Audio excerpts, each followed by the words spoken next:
Visión Familia, un programa de análisis y conversación alrededor de la familia como diseño original creado por Dios, presentado por La Causa La Familia Chiriquí. Muy buenas a todos, que Dios les bendiga. Es un privilegio para nosotros estar una vez más con ustedes. Este es su programa Visión Familia de La Causa La Familia Chiriquí, una vez más trayendo luz y conocimiento hasta la puerta de su casa y hasta la puerta de su corazón, en tiempos donde la necesidad del conocimiento es verdaderamente urgente. Hoy nosotros nos sentimos muy orgullosos de que con nosotros esté una personalidad de nuestro país y más allá. Ella es la licenciada María Olimpia Teobaldía Arana, a quien tengo el privilegio de leer parte de lo que es su currículum, ya que tiene una trayectoria maravillosa, la licenciada María Olimpia Teobaldía. De 1975 a 1979, Facultad de Humanidades, Escuela de Comunicación Social, Universidad Centroamericana, imagínense, del 2001 al 2007, licenciatura en Derecho y Ciencias Políticas, Universidad Interamericana de Educación a Distancia de Panamá. Del 2006 al 2014, diplomado en Genética. En el 2014 en adelante, diplomado en Derecho de Administrativo, Procuraduría de la Administración de Panamá. Finalizado el 22 de noviembre del 2014.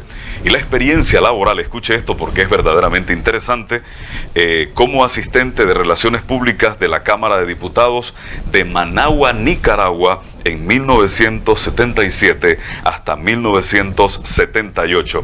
También secretaria y asistente de bancada del Consejo Nacional de Legislación de 1981 a 1983 y de la Asamblea Legislativa de 1984 a 1989 y de 1994 a 1999, esto en Panamá.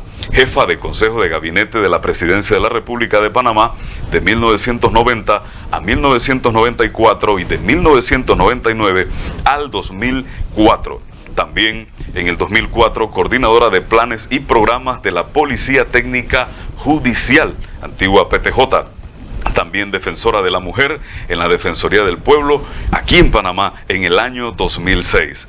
Profesora de español en el Instituto Tecnológico de Panamá del 2007 al 2009. Directora de Administración Tributaria y subtesorera municipal del Distrito de Panamá del 2009 al 2012. Abogada en la sección de compras y jefa de la Oficina de Asesoría Legal de la Autoridad Nacional de Aduanas del 2012 al 2014.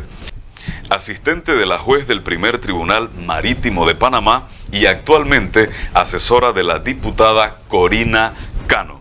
Quiero presentarles con mucho orgullo en esta noche a la licenciada María Olimpia Teobaldía Arana. Mucho gusto. Muchísimas gracias por la invitación, pastor. Tu nombre es Richard, ¿no? Richard.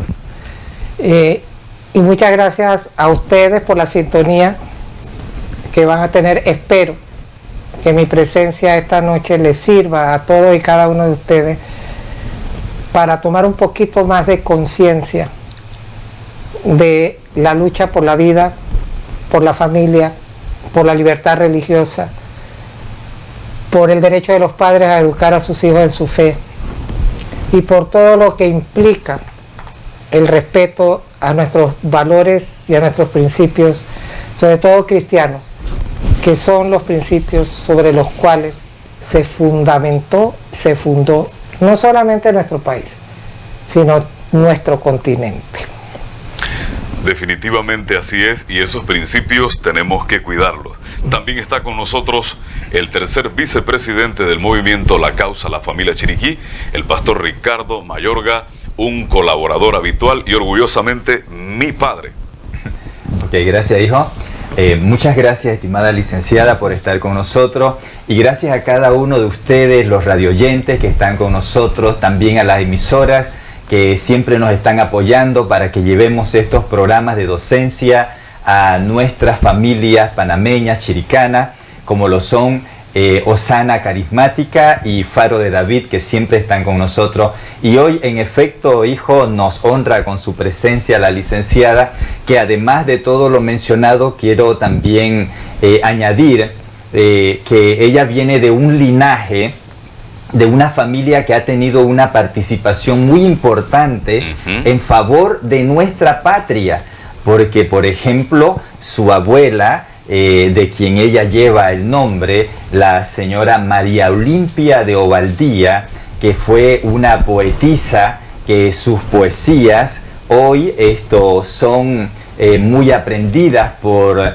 los estudiantes en las escuelas, en el Ministerio de Educación, y también su abuelo fue ese señor también bien especial en la patria, como lo fue el señor José Domingo de Ovaldía, su padre Mario J. de Ovaldía. Entonces tenemos aquí en este día, estimados radioyentes y personas que nos ven por YouTube, a una persona que ha sido de mucha bendición a nuestra patria y hoy quiere compartir con nosotros puntos muy especiales que les invitamos a no perderse este programa. Quédese con nosotros, que de seguro va a ser bien bendecido. ¿Quién diría que en algún momento aquellas poesías que nos aprendíamos en la escuela iba a tener tan cerca a una persona tan cerca de la creadora de esos maravillosos poemas?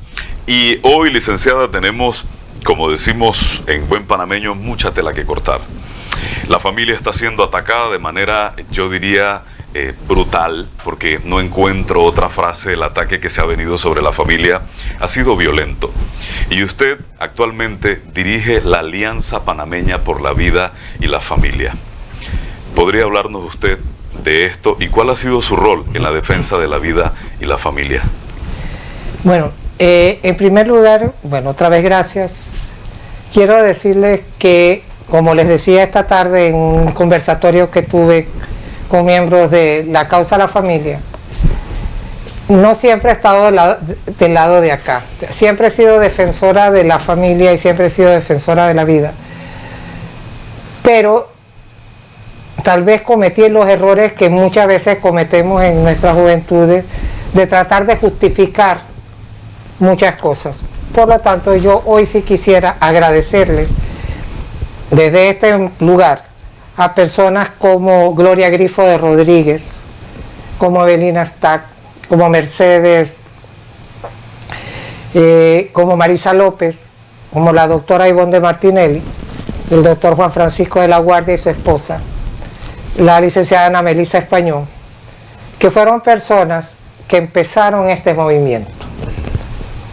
Y empezaron en un movimiento, al inicio eran 4 nada más, después ya se fueron sumando, frente a los ataques que se veían venir a partir de la Conferencia del Cairo sobre Población y Desarrollo en 1994. Posteriormente, en 1995, la Convención de Beijing sobre los derechos de las mujeres. Entonces, lógicamente, cuando ya empezaron a hablar de conceptos como derechos sexuales y derechos reproductivos, o como cuando empezaron a traer conceptos como género, fueron dándose cuenta de que se estaba abriendo una brecha que podía dar pie a que esos conceptos fueran mal interpretados. Porque si bien es cierto, existen los derechos sexuales y existen los derechos reproductivos, ninguno de esos derechos está dirigido a lo que quisieran muchos, que es el aborto. En ese momento, entonces, decidieron empezar a trabajar en favor o en contra de esa desviación que se veía venir. En el 2007 aproximadamente se intentó introducir en Panamá una eximente de culpabilidad nueva, porque, y aquí quiero hacer un alto, el aborto en Panamá no está permitido. Lo que hace el Código Penal es que establece 3 causas por las cuales hay eximente de culpabilidad. Estas causas son por violación, por inviabilidad del feto y por el peligro de muerte de la madre. En esos 3 casos se permite, o sea, que la persona aborte cumpliendo ciertos requisitos. En el caso de violación, tiene que dar la denuncia de violación y tiene que ser antes de los 2 meses de embarazo. Cosa que a mí me parece absurdo que un Estado que no penaliza con la muerte al violador, penalice con la muerte al inocente. Claro. Que no fue él el que violó a la madre, ni fue él el que cometió ningún delito. Y él es el que tiene entonces que ser sacrificado. Vaya solución, ¿no?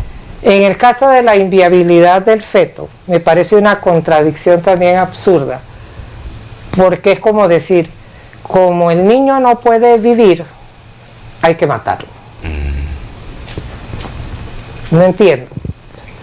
Entonces, quisieron introducir en ese momento un cuarto eximente de culpabilidad que era por razones psicológicas.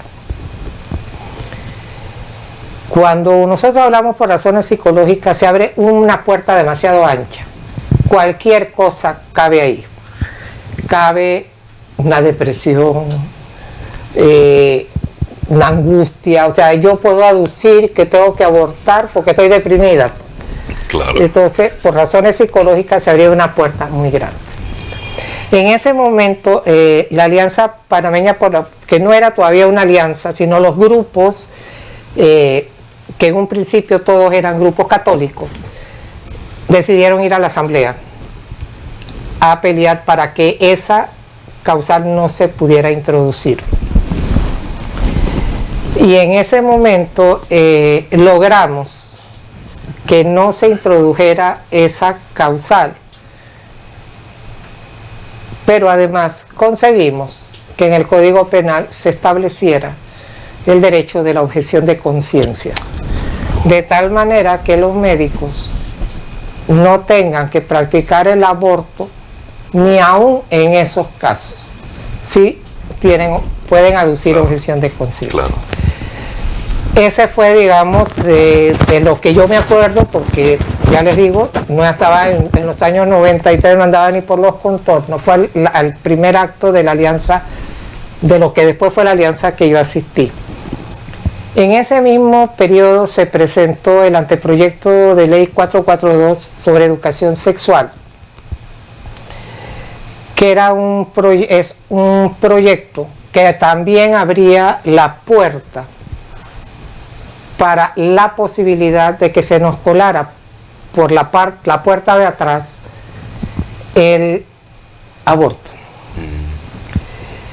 donde se establecían los derechos sexuales y derechos reproductivos, pero se quería introducir de manera obligatoria la educación integral en sexualidad. La educación integral en sexualidad es una marca registrada, digámoslo así, de IPPF. Oh. Y fue en ese momento donde todos estos grupos, 16 grupos católicos, decidieron decir, ok, juntémonos en un paraguas que sea una alianza. Okay. Y se denominó Alianza Panameña por la Vida y la Familia.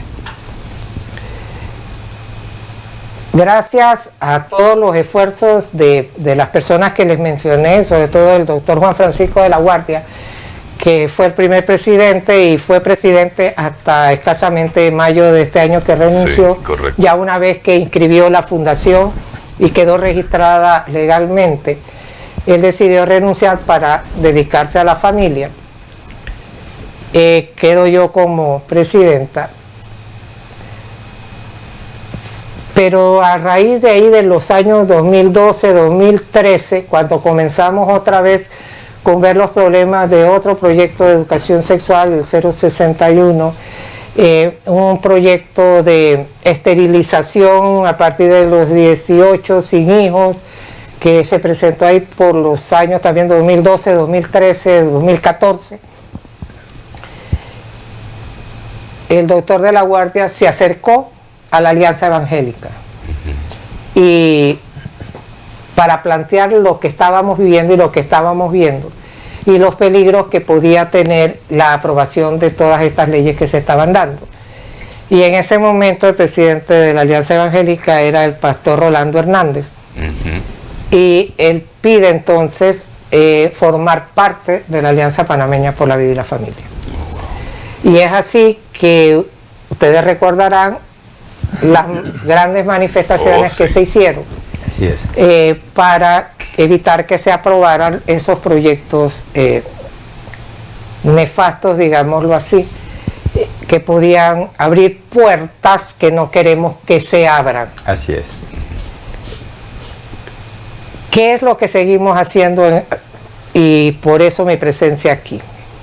Ya una vez que la alianza se configura como una organización legalmente constituida y registrada, hemos decidido visitar todas las provincias, formar capítulos en todas las provincias, explicarle a la gente qué es la alianza, qué es lo que venimos haciendo, hacia dónde vamos, explicarle que no somos un movimiento político, que no estamos a favor ni en contra de ningún gobierno en específico, que estamos únicamente a favor o en contra de lo que atente o beneficie la vida desde la concepción hasta la muerte natural, la familia constituida de acuerdo a nuestras creencias, a nuestros valores, a nuestros principios, el principio no absoluto, pero sí principio de patria potestad, el derecho de los padres a educar a sus hijos dentro de su fe y la libertad religiosa. Y digo esto porque muchos nos dicen que este es un Estado laico. Y yo siempre le digo, sí señores, es un Estado laico, pero no laicista. Que hay una gran diferencia. El que primero proclamó la separación Iglesia-Estado fue el mismo Jesucristo. Cuando le dijeron si tenían que pagar tributo al César. Y él dijo, ¿de quién es la efigie que está en la moneda? Del César. Dad al César lo que es del César y a Dios lo que es de Dios. Lo que tenemos que saber es qué le corresponde al César y qué le corresponde a Dios. Así es, claro. Y cuando el César se quiere meter a legislar sobre la vida, sobre la familia y sobre el derecho a la práctica religiosa, ya el César se está metiendo en los asuntos de Dios. Cruzó la raya. Y ahí es donde nosotros tenemos que reaccionar. Nuestra Constitución en su preámbulo invoca a Dios. El Estado panameño reconoce la moral cristiana como la de la mayoría de los panameños. Pero es un Estado laico. No tenemos nada que objetar a eso, pero que el César no se meta en los asuntos de Dios, en los asuntos de nosotros, porque eso es lo que hace que tengamos nosotros entonces que salir. Y repito, no nos importa quién está en el gobierno. No vamos a atentar contra el gobierno ni porque haya un hueco en la calle, ni porque una escuela no esté hecha, ni la alianza como alianza. Los ciudadanos como ciudadanos es otro asunto. Como ciudadanos tenemos el derecho y el deber de que las escuelas estén bien hechas, de que las calles estén bien pavimentadas, de que haya salud para todos, sí. Pero el papel de la Alianza Panameña por la Vida y la Familia es, como alianza, la defensa de la vida desde la concepción hasta la muerte natural, de la familia y de lo que he dicho. Claro, licenciada, es muy importante eso que usted dijo, porque hemos visto cómo los gobiernos malinterpretan cualquier movimiento, dice oposición, Y entonces lanzan sus garras sobre los movimientos, y creo que valió la pena que usted destacara eso, pero al mismo tiempo destacando en cierto punto el papel de los gobiernos de tratar de que los pueblos no conozcan, no se eduquen. Usted ha dicho algo, a pesar de que se inviertan millones en educación y todo lo demás, vemos cómo detrás de todo eso hay un esfuerzo para que la gente no conozca sus derechos. Y usted dijo algo, basándome en eso que le estoy diciendo, usted habló de la inviabilidad del feto. Yo quisiera que usted nos amplíe un poquito el concepto, ya que hemos recibido noticias de que algunas jovencitas han sido abordadas. Esto todavía es un supuesto, todavía no lo hemos llegado a fondo, pero han sido abordadas por médicos, ginecólogos que le dicen, mira, lo que pasa es que tu bebé está mal ubicado y no lo vas a poder dar a luz porque se te va a morir. Tienes que abortarlo y ve a tal clínica. ¿A qué se refiere? ¿Qué significa la inviabilidad del feto en este caso? Es que inclusive han llegado hasta el extremo de conceptualizar como inviabilidad a un bebé que viene con síndrome de Down. Oh, wow. Y entonces hay países que ahorita se están dando a la tarea de que quieren pasar al récord Guinness como el primer país sin niños con síndrome de Down. O sea, la inviabilidad de un feto es una persona que viene sin cerebro o que no llega a los órganos a formarse, y entonces son bebés que no van a lograr vivir. Pero yo les pregunto a ustedes, los que están viendo y escuchando, o sea, que porque no van a lograr vivir, yo tengo que matarlos. ¿Por qué no dejarlos que nazcan? Claro. Y al menos que mueran con dignidad, y de ser posible que mueran en los brazos de su madre, claro, o en los brazos de su padre. Entonces estas son las cosas que llaman a la conciencia, nos llaman a la conciencia. ¿Y saben por qué nos llaman a la conciencia? Porque tal vez muchos de los que me están escuchando o muchos de los que me están viendo podrán pensar, pero es que es inhumano poner a una mujer en el estado de tener que ver morir a su hijo. Pero yo les digo, y no es peor que esa mujer se vea después enfrentada a que no lo vio morir, lo mató. Exacto, todavía más terrible. Entonces son cosas que sí hay que analizarlas, que sí hay que verlas desde todos los puntos de vista. ¿Y por qué? Porque somos muy dados a decir, pero pobrecita, pero si la violaron y ella no... Bueno, sí, es cierto,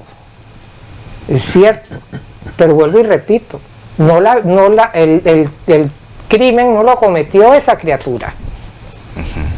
¿Por qué la tenemos que sacrificar a ella, a ese bebé, a esa niña o a ese niño? Entonces, esas son las preguntas que han surgido y que surgen y me surgen a mí. Y podría decir que para ti es muy fácil porque ni te casaste ni tuviste hijos. Entonces, de verdad, ni me casé ni tuve hijos, y tal vez es muy fácil hablarlo, pero lo hago desde la perspectiva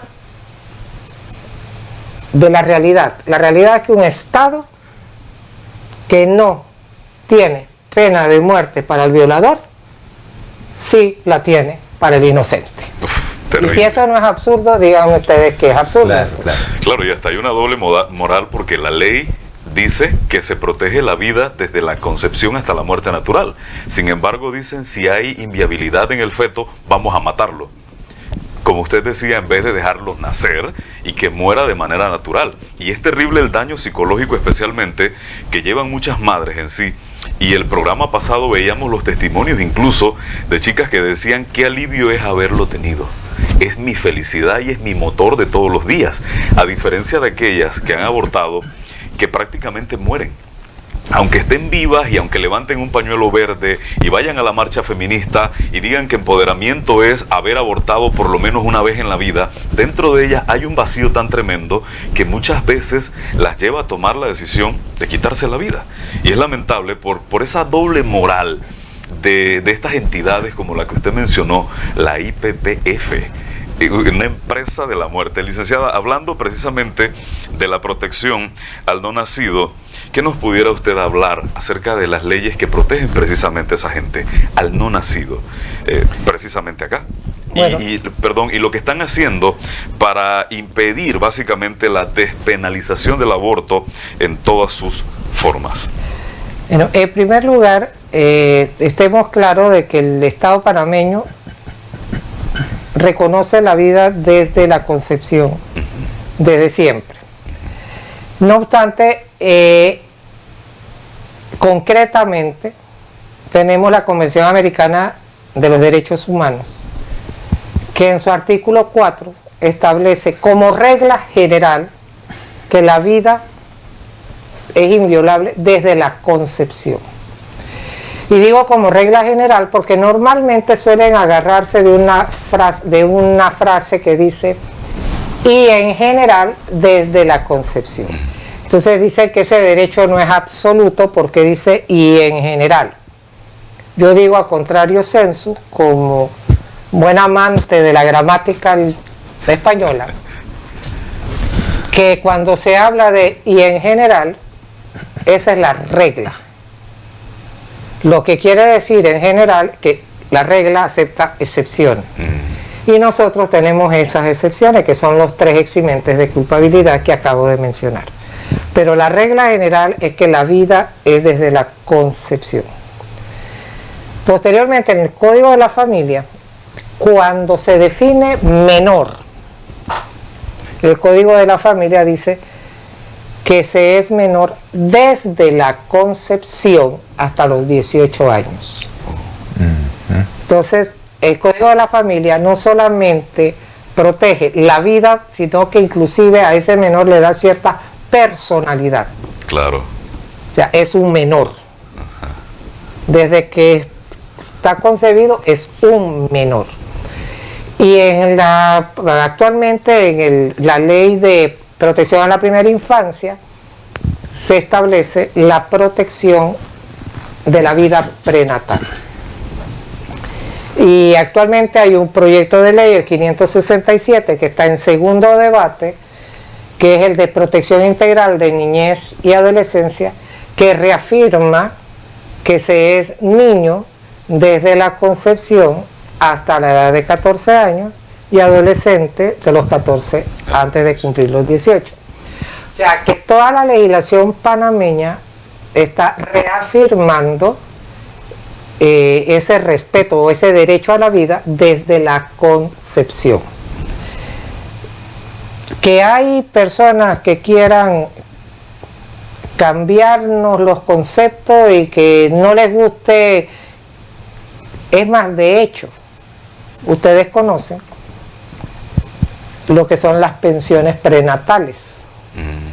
O sea, los padres y las madres tienen derecho a establecer una pensión alimenticia, una pensión prenatal. Al decir que ese bebé que tiene derecho a su pensión, claro, es porque está protegido desde que está en el vientre de la madre. Claro. Entonces, todas estas leyes ratifican que Panamá protege el derecho a la vida desde la concepción.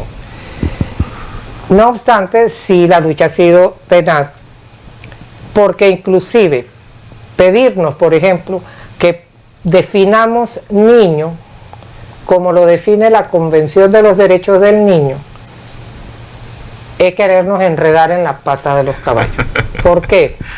La Convención de los Derechos del Niño dice que es niño todo menor de 18 años. Entonces, no diría tanto los proabortos, pues sí, los proabortos, los que andan buscando, dicen, pero pongamos esa definición. Y nosotros en la Alianza nos hemos parado en dos patas que no. Claro. Porque esa definición se entiende a la luz de que cuando se están discutiendo convenciones, sobre todo las internacionales, las de Naciones Unidas, los estados no son iguales todos. Entonces, cuando se discute la Convención de los Derechos del Niño y se define no se define desde cuándo, sino que solamente se define hasta cuándo. Los derechos del niño no define niño desde cuándo se es niño, sino hasta cuándo se es, hasta los 18. Vaya. ¿Por qué? Porque lo que hace la convención es dejar abierto para que los estados decidan el desde cuándo. Claro, claro. Y ya Panamá estableció desde cuándo. Así es. Y por lo tanto, como ya Panamá decidió que desde la concepción, no tenemos por qué estar utilizando una definición de una convención que la dejó abierta para que cada estado lo defina. Entonces, Panamá lo ha definido desde la concepción. Qué bien. De caer en ese jueguito es abrir la puerta para que se pueda cambiar el desde cuándo. Claro, claro. Mire qué estratégico, ¿no? Por eso es la importancia de saber a quiénes llevamos a la asamblea. Oh, sí. Oh, sí. Exactamente. Muy revelador eso. Y aquí hemos estado siempre insistiendo y tratando de llevar ese mensaje a la población e incluso meter una frase: con aborto no te voto. Es muy importante que nosotros analicemos que no solamente sea de palabra, porque hay algunos que son estratégicos y muy dulces a la hora de engañar a la gente y decirle: no, yo voy a defender la familia. De hecho, acá el movimiento La Causa La Familia ha tenido no sé ni cómo llamarlo, el privilegio de tratar con muchos diputados a la hora de defender, cuando vinieron las convenciones estas, papi, que querían meter acá de golazo, y los diputados acá, así, de palabra y frente a usted, decían: sí, es que nosotros somos pro vida. Pero a la hora de sacar la cara ya en la asamblea, Solo la diputada Corina Cano. No, y es que, la única, tenemos que destacar luego eso. Luego Zulay Rodríguez. Exactamente. Que abiertamente se manifestaron en contra de estos convenios. Lo que quiero decir es que con los de acá que logramos hablar. Pero sí quiero rescatar algo. Ajá. Los miembros de la Comisión de Relaciones Exteriores en ese momento, creo que el diputado Arce era... ¿qué es lo que pasa? Muchas veces, cuando ustedes oyen un título como este, Convención Interamericana para la Protección de los Derechos de las Personas Mayores, ¿quién se puede ir en contra de eso? Nadie. Pero cuando uno entra a analizar por dónde se te pueden estar colando, qué términos te están metiendo, que no te definen esto, te están abriendo esta puerta. Entonces muchos diputados no es que no sean pro vida o no, sino simple y sencillamente que no caen en la cuenta. Y en este caso en específico, sí tengo que decir que los diputados con los que hablaron ustedes, sí se acercaron entonces a la diputada Cano, estuvieron analizando y cuando vieron en realidad los peligros que podían darse a través de estas convenciones, sí actuaron. O sea, esto se tiene que decir porque es la verdad. De hecho, esas convenciones quedaron ahí. Posteriormente, la canciller presentó, creo que 14 convenios nuevos, pero de la Organización Internacional del Trabajo, y todos se acercaron al despacho de la diputada y le preguntaron si ella tenía observaciones.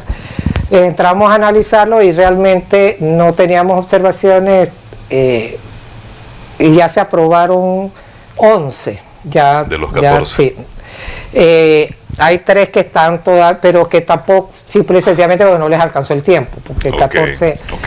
Pero sí tengo que reconocer que los diputados en la asamblea sí se movieron cuando ustedes hablaron con ellos, para conocer más a fondo, porque vuelvo y repito, muchas veces no es porque sean pro o anti, sino simplemente porque no conocen el fondo o el meollo. No todos son abogados. Claro. Y de repente hay algunos que le dicen a la diputada: yo soy médico, yo como médico yo solamente veo esto y creo que está bien. Y entonces, como dice la diputada, y yo cuando veo algo de medicina, pues tampoco sé, tengo que ir a preguntar a un médico. Claro. Entonces, pero sí, o sea, lo que ustedes hicieron aquí sí surtió Qué efecto, bueno. y lo tengo Qué que bueno. decir con toda honestidad. Qué bueno. Bueno es saberlo porque en realidad eso es lo que se espera de ellos. Y es muy importante que nosotros sigamos vigilantes, y ahí la importancia de que nosotros nos, digamos así, nos involucremos en la tarea del diputado. No dejarlo solo allá, por lo que usted dice. El que es abogado ve con esa lupa de abogado. El que es médico ve hasta donde puede. Pero qué maravilloso es cuando el pueblo está ahí y dice, señor diputado, aquí hay algo que huele raro y es importante que ustedes intervengan. Maravilloso eso, y bueno es saberlo. Quiero que avancemos hacia un punto muy importante, ya que hemos venido hablando de lo que es el tema del aborto, e incluso ya usted mencionó el tema de la violación, muy superficialmente hablamos acerca de eso, pero hace un tiempo atrás aquí se estuvo moviendo lo que es el tema de la castración química. ¿Cómo está eso? Ahora bien, saliendo de ahí, de ese punto, ¿qué castigos se contemplan para el violador? Ya que nos dimos cuenta que al final se pretende castigar al inocente y no al culpable. Bueno, en el tema de la castración química es un proyecto que está en este momento detenido bajo análisis por conceptos también médicos que sostienen que la castración química no elimina el deseo sexual. Y entonces que no hay una castración química permanente. Y que aun cuando la hay, al no eliminar el deseo sexual, no se impida que esa persona pueda actuar, sino con sus genitales, sino con instrumentos externos. De hecho, se llevaron hasta ejemplos de unos casos, no recuerdo en qué país, donde al no poder él violar a las, pues fueron 3 mujeres, las violó usando un bate. Wow. Entonces, y las mató. Entonces, eso se está analizando con los médicos, por eso les digo, se sale fuera del tema de los abogados, porque no podemos estar de acuerdo o no estar de acuerdo, pero tenemos que analizar hasta qué punto va a ser efectivo. Sin embargo, sí se aprobó, y es ley de la República, un proyecto de ley, bueno, aparte de las penas de cárcel a los violadores y a los que cometen estupro, el proyecto, ya se aprobó la ley de una base de datos donde van a entrar todos los agresores sexuales que tengan ya sentencia firme y ejecutoriada. Con esta base de datos, que no es que va a ser pública para todo el mundo, pero sí va a ser de obligatorio uso para aquellas empresas que tengan que contratar personal que vaya a tener trato con menores. Y en ese sentido, inclusive, aquellos a los que la autoridad de tránsito le tenga que dar permiso o un cupo de colegiales, va a tener que presentarle una certificación de que él no está en la base de datos de agresión sexual. ¡Qué bien! Igual los colegios, los que vayan a contratar profesores, Claro. Todos los que tengan que contratar. Y de no cumplir con eso, pues tendrán una sanción que en este momento no recuerdo, pero es una sanción fuerte. Wow. Y más fuerte si se llega a concretar alguna agresión contra algún menor por no haber pedido esa certificación. De hecho, sí inclusive tengo que decir que en un primer momento el presidente lo vetó, pero curiosamente lo vetó para mejorarlo, porque se habían quedado por fuera sanciones. Y él mismo en el veto dice, pero espérense, ¿qué pasa si no se cumple con esto? ¿Qué sanción se va a poner? Claro. O sea, lo mejoró en ese sentido. Claro. Entonces, también existe en este momento un proyecto de ley presentado por la ministra de Gobierno, donde se introduce un nuevo concepto, y es el concepto de indemnidad sexual. Muchos podrán quedarse como así, porque es que ya llegamos a un punto en que no confiamos en nada ni en nadie. Oh, sí. Entonces cada vez que meten algo con estos términos que uno no conoce, entonces quedamos todos en Belén con los pastores.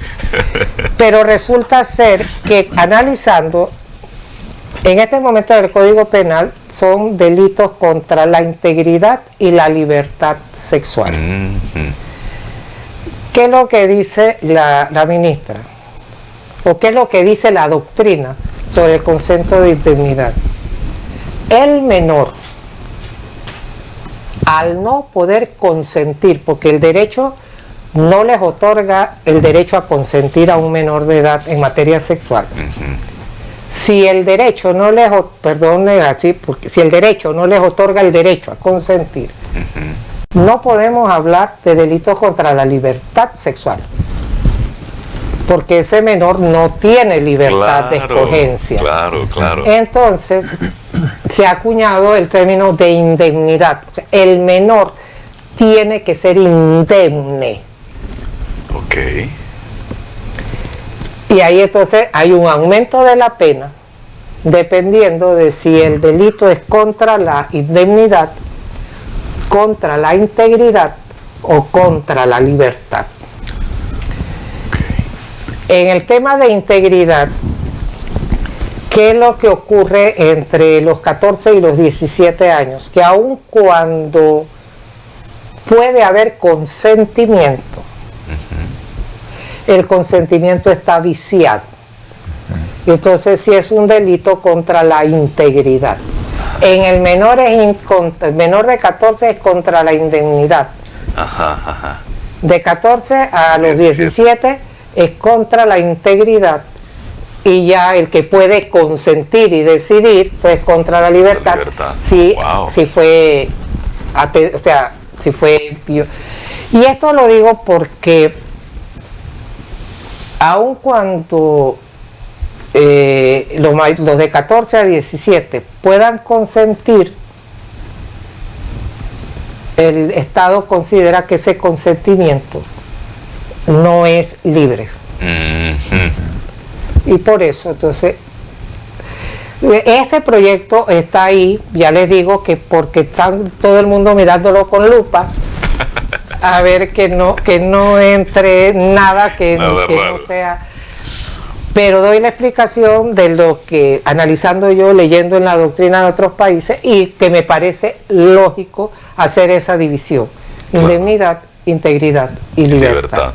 Claro. Habría que preguntarle a los penalistas, yo no soy penalista, pero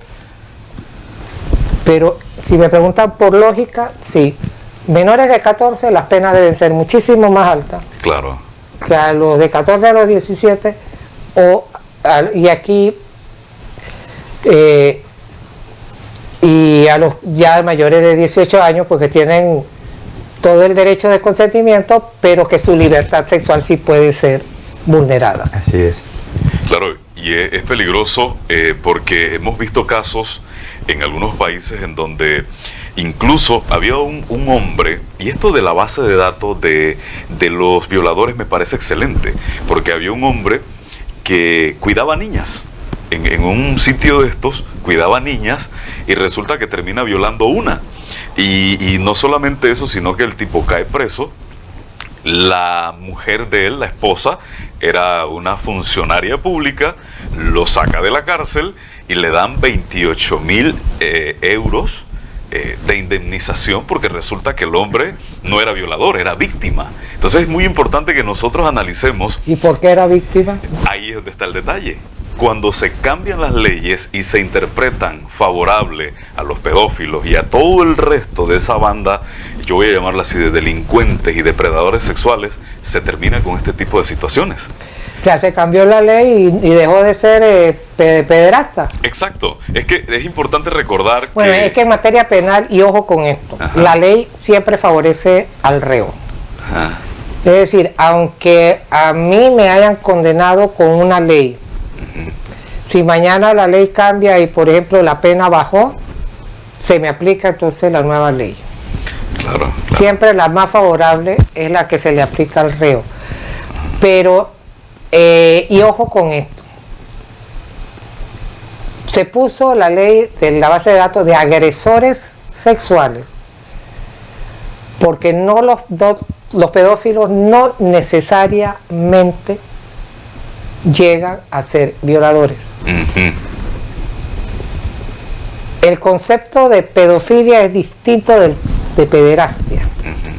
El que llega, o sea, al pedófilo le gustan los menores y pueden andarse imaginando cosas y hacer pornografía, pero no necesariamente llegan a tocarlo. El pederasta sí. Claro. Entonces, para que el concepto englobara a todo el mundo, se puso lo de agresor sexual. Porque dentro de la pedofilia sí puede haber, por ejemplo, acoso de fotografías, entonces, para que tengamos clarito también los conceptos. Claro, eso de interceptar el celular, pedirle fotografías al niño y demás. Lo gracioso, para terminar esta parte de esta historia que es terrible, es que la chica que había sido violada por este tipo, luego crece y está trabajando en un centro de salud, una red de salud de ese país, y aquella señora que seguía siendo funcionaria pública manda a buscar entre 1000 y tanto de trabajadores, precisamente dan con ella y la despiden del centro de salud. Es una cosa horrible. Por eso es importante que nosotros veamos con el cuidado, mi gente, que esto amerita, porque esto es delicado. Si nosotros no ponemos la mirada hoy donde tenemos que ponerla, mañana nos vamos a encontrar en cosas terribles como esta o peores. Yo creo que mi papá tiene algo que decirnos, porque de verdad que este tema es muy profundo. Claro que sí, claro que sí.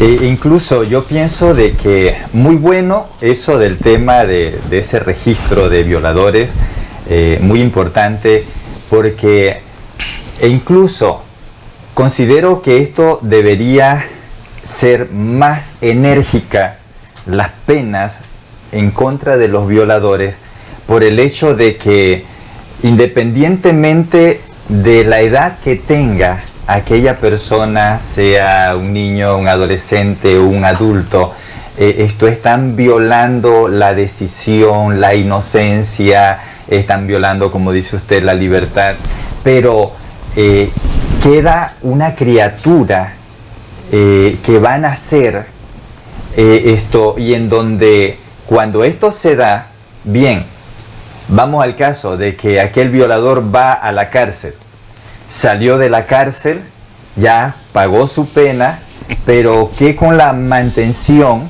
de ese niño, causa de la violación, y con esa madre que ahora tiene que mantener ese niño? Entonces, o sea, que pienso, es más, le pregunto, si hay una ley donde ese violador salió de la cárcel, pero tiene que pagar una pensión, tanto a ese bebé como a esa madre. ¿Por qué? Porque la solución no es la cárcel, claro. Únicamente. Algunos hasta se divierten en la cárcel. Sí, exacto. Lo siento mucho, pero es así. ¿Qué nos puede decir usted? ¿Existe eso aquí? Bueno, de salida, un violador no tiene ningún derecho sobre el niño. Imagínate. Porque ¿qué es lo que pasa? Que si nosotros le ponemos la obligación de mantenerlo, le estamos dando, estamos reconociendo una especie de patria potestad. Wow, mire. Entonces, él podría mañana reclamar al niño. Uf. Si ustedes me están reconociendo como padre. O sea, podría darse ese el caso. Y entonces lo que hace el Código de la Familia, inclusive, le quita el derecho de patria potestad sobre esa criatura.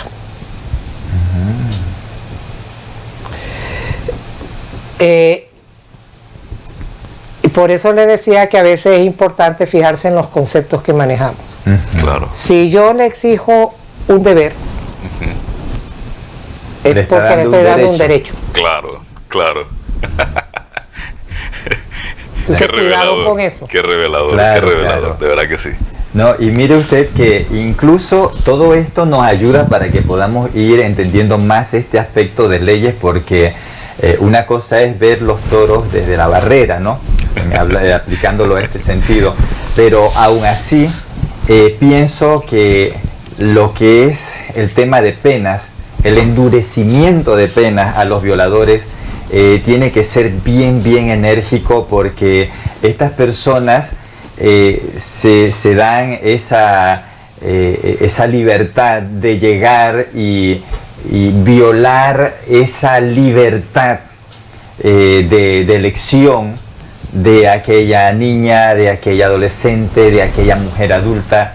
Entonces tiene que haber un escarmiento, y ojalá que se piense en ese aspecto de la base de datos, no únicamente para cuando va a solicitar un trabajo, sino de que esté abierta al público. Para que, ¿qué nos dice usted acerca de eso?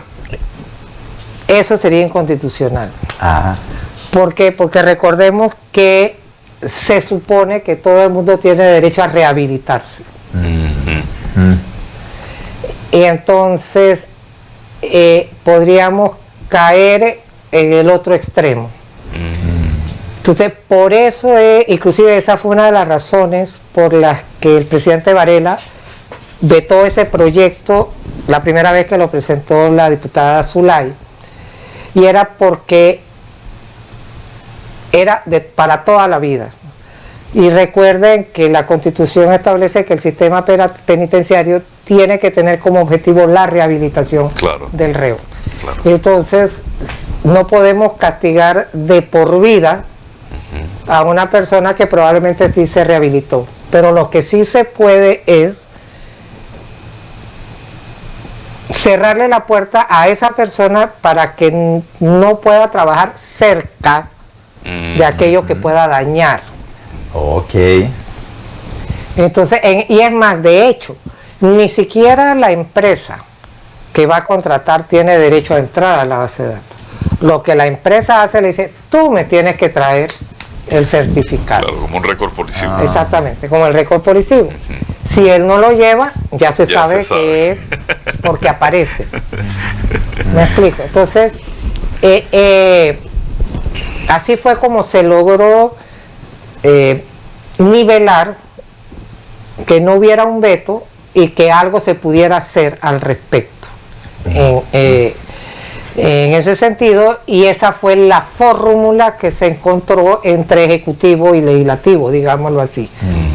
O sea, que sí actúe como un récord policivo y sea obligatorio de las empresas, porque en el récord policivo no es obligatorio. O sea, la empresa que quiere lo pide, la que no quiere no lo...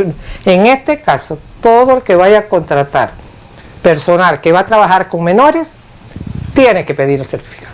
Claro. De no agresor sexual. Sabe, estimada licenciada, que muy importante eso, y yo en este caso, cuando he estado planteando esto, de alguna manera yo he querido ponerme, como se dice, en el pellejo de las víctimas, en el pellejo de los familiares, porque de momento allí afloran aquellos sentimientos de dolor, de impotencia, incluso de venganza, donde la persona quisiera que hubiera un escarmiento. Pero entonces está esta otra parte donde, y que con la oportunidad de rehabilitación de la persona, donde aquí hacemos un llamado y aprovechamos para hacer ese llamado a esas personas que tienen aquella inclinación, como citaba nuestra licenciada, que una cosa es la pedofilia y otra cosa es el pederastra, donde está aquello que empieza a nacer con ese sentimiento de esa inclinación errónea, donde es muy importante que usted, estimada persona que está con esa situación, sepa que va por mal camino. Usted va enrumbado entonces a aquella desviación emocional equivocada totalmente. Usted va a llevar esa emoción a un hecho, a una realidad que va a destruir la inocencia y la libertad de una mujer, de una niña, de un adolescente. O de un niño. O de un niño, exacto. Sí, porque estuvimos viendo en uno de los programas anteriores, vimos las estadísticas donde también los niños han sido abusados. O sea, personas del mismo sexo. Exacto. Sí, entonces, ¿qué quiero decir con esto? Es muy importante que usted reflexione con esa emoción que usted está teniendo, que usted cree que es correcta, pero está perjudicando vida. Pero de igual manera, también hacemos un llamado no ahora al que está teniendo esa inclinación, sino al que lo está haciendo. Porque especialmente hay familias dentro del marco familiar, personas que violan a sus sobrinos, e incluso en el programa anterior estuvimos viendo el testimonio de una muchacha que tenía 15 años de estar siendo abusada por su papá. Entonces, tenemos dentro del marco familiar situaciones que se dan de esta índole, donde es muy importante que usted pueda ver de que nuestro gobierno aquí, las leyes de nuestro Panamá, le están dando una oportunidad. Porque qué bien fuera para las víctimas y para los familiares de las víctimas ver un escarmiento sobre su persona por lo que usted hizo. Pero las leyes panameñas le están dando una oportunidad de que usted se rehabilite y que no lo vuelva a hacer más. Entonces eso hay que valorarlo, y qué importante que tenemos nuestra licenciada dándonos esta docencia al respecto. Sin embargo, hay una figura que España ha traído, que es algo así como una cadena perpetua revisable. En el sentido, o sea, te condeno a cadena perpetua, pero dentro de 10 años o dentro de 15 años puedo revisar tu caso. Y sería bueno que los abogados penalistas vieran a ver si esa figura pudiera traerse a Panamá, si fuera el caso. Pero realmente hasta este momento, pues ese proyecto de la base de datos del registro de agresores sexuales se consensuó de tal manera que ni afectara a la Constitución ni violara la Constitución, pero que también hubiera un resguardo o una posibilidad de resguardar a los menores, poniéndole a las empresas y a las instituciones del Estado la obligación de solicitar ese certificado, obligatoriamente. Si mañana la autoridad de tránsito otorga una licencia o un permiso a un colegial y en ese colegial se comete un abuso, que vea a ver dónde se mete ese director de tránsito. Oh, sí. Oh, sí. Sí. O sea, le va a caer, pero con todas las de la ley, por decirlo de alguna manera. Exacto. Bueno, ese filtro me parece muy importante y creo que es maravilloso. Escuchaba hace poco, no sé si en todos, pero en algunos estados, en los Estados Unidos, esa base de datos se ha pasado a una aplicación en donde las mujeres reciben una notificación de que hay un violador cerca. No sé si muestran imágenes del violador y detalles. No, supongo que... Inclusive, yo no sé si ustedes han visto que si se mudó aquí al lado, le ponen enfrente, aquí vive un violador. Exacto. O sea, son enérgicos en ese sentido. Pero acuérdense que ellos tienen pena de muerte. Claro, claro. Sí. Allá. Wow. Y en una población de 380 millones de habitantes que van por allá. Y es cierto, licenciada, lo que usted dice y plantea de la oportunidad de cambiar, de querer nosotros arrepentirnos del mal que cometimos. Esto bien dice la palabra que si nosotros hemos pecado, abogado tenemos para con el Padre, a Jesucristo el justo. La palabra del Señor dice que si nosotros confesamos nuestros pecados y nos apartamos de ello, alcanzaremos misericordia. Así es. Entonces se hace muy necesario también que las víctimas y los familiares de las víctimas, aún en medio de ese dolor, porque no es nada fácil para esa madre ver a su niño y los familiares, sí, ver a los familiares de ese bebito, cada vez que lo ven, están recordando el daño que aquella persona... O sea, hay un sentimiento, ¿verdad?, bastante duro que viven las familias que son víctimas de esta situación. Sí. Pero es importante también que en medio de aquella situación, aquel sentimiento que tenemos, podamos también entender que si aquella persona se arrepintió, Si aquella persona dijo, no lo voy a volver a hacer jamás, entonces significa que tiene la oportunidad de que nosotros podamos, ¿verdad?, valga la redundancia, darle esa oportunidad de cambio. Claro que sí. Yo siempre, en estas situaciones, ahora que usted habla de la palabra,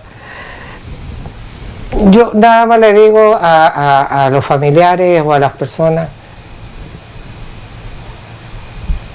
¿cómo eso? Perdona a los padres porque no saben lo que hacen. No saben lo que hacen, yo creo que sabían requete lo que hacían, pero bueno, sí, pero